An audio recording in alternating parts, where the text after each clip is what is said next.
মানুষের পাশে মানুষের সাথে আমরা আছি এই বাংলাতে। আপনারা দেখছেন সংবাদ শিরোনাম। দেখলেন তো অনেক কিছু, এবার দেখুন নতুন কিছু। আবারও বেসরকারি ইস্পাত কারখানায় নিরাপত্তা নিয়ে প্রশ্ন বাঁকুড়ার বড়জোড়া শিল্পাঞ্চলে। বেসরকারি ইস্পাত কারখানায় গলিত লোহায় ঝলসে গুরুতর আহত অন্তত 9 জন শ্রমিক। শনিবার সন্ধ্যায় বড়জোড়ার ঘুটকড়িয়া শিল্পাঞ্চলের ঘটনা। স্থানীয় সূত্রের খবর, এদিন ওই বেসরকারি কারখানার দ্বিতীয় শিফটের প্রায় শেষ পর্যায়ে কাজ চলছিল। সেই সময় হঠাৎ করেই গলিত লোহা নিচে দাঁড়িয়ে থাকা ওই শ্রমিকদের ওপরে পড়ে। তাতেই গুরুতর আহত হন 9 জন শ্রমিক। প্রথমে ওই শ্রমিকদের বড়জোড়া সুপার স্পেশালিটি হাসপাতালে নিয়ে যাওয়া হয়। পরে আশঙ্কাজনক অবস্থায় 8 জনকে দুর্গাপুরের একটি বেসরকারি হাসপাতালে স্থানান্তরিত করা হয়েছে বলে জানা গিয়েছে। এদিন এই খবর জানিয়ে ঘুটগড়িয়া গ্রাম পঞ্চায়েতের প্রধান গণেশ মণ্ডল বলেন, দুর্ঘটনার খবর পেয়ে আমরা অ্যাম্বুলেন্স ও দমকল পাঠাই। তবে আহতদের উদ্ধার করে হাসপাতালে পাঠানোর কোনো ব্যবস্থা করেনি কারখানা কর্তৃপক্ষ। তারাই বাইরে থেকে নিয়ে যাওয়া গাড়ি করে হাসপাতালে পাঠান বলে তিনি দাবি করেন। বড়জোড়া থানা এলাকায় ঘুটগড়িয়া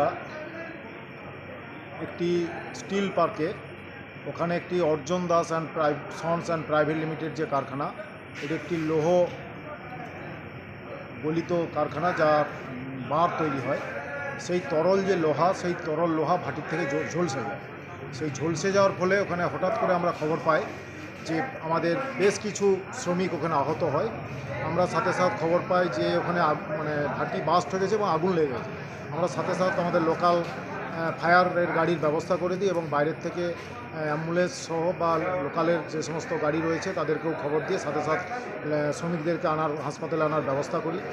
সেখানে থেকে দেখা গেল যে 9 জন মতো এই তরল যে লোহা, সেই তরল লোহাতে ঝলসে যায়।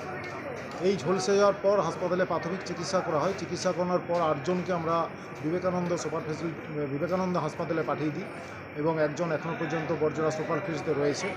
ওনার সকলেরই সুস্থতা কামনাকারী। তবে আমি এই বিষয়ে বলবো যে মালিকের এই বিষয়ে কোনো কর্ণপাত নেই। আমরা বারবার বলেছি যে আপনার কোনো রকমের দুর্ঘটনা ঘটে গেলে এমার্জেন্সি হিসাবে আপনি কোনো একটা গাড়ি স্ট্যান্ড বাই রাখুন কারখানাতে, যাতে কোনো শ্রমিকের প্রাণহানি না হয়ে যায়।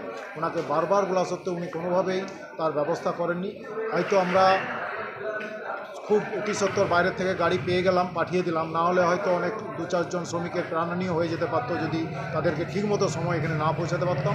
আমি মালিকের কাছে অনুরোধ করব, যিনি এই দুর্ঘটনা যাতে আগামী দিনে হয়ে থাকে তাহলে শ্রমিকের জন্য কোনো প্রাণহানি না হয়, উনি সেই মতো অ্যাম্বুলেন্স গাড়ি কারখানাতে যাতে স্ট্যান্ড বাই করে রাখেন, তার জন্য ওনাকে অনুরোধ করব। মানুষের পাশে মানুষের সাথে আমরা আছি এই বাংলাতে। আপনারা দেখছেন সংবাদ শিরোনাম। দেখলেন তো অনেক কিছু, এবার দেখুন নতুন কিছু।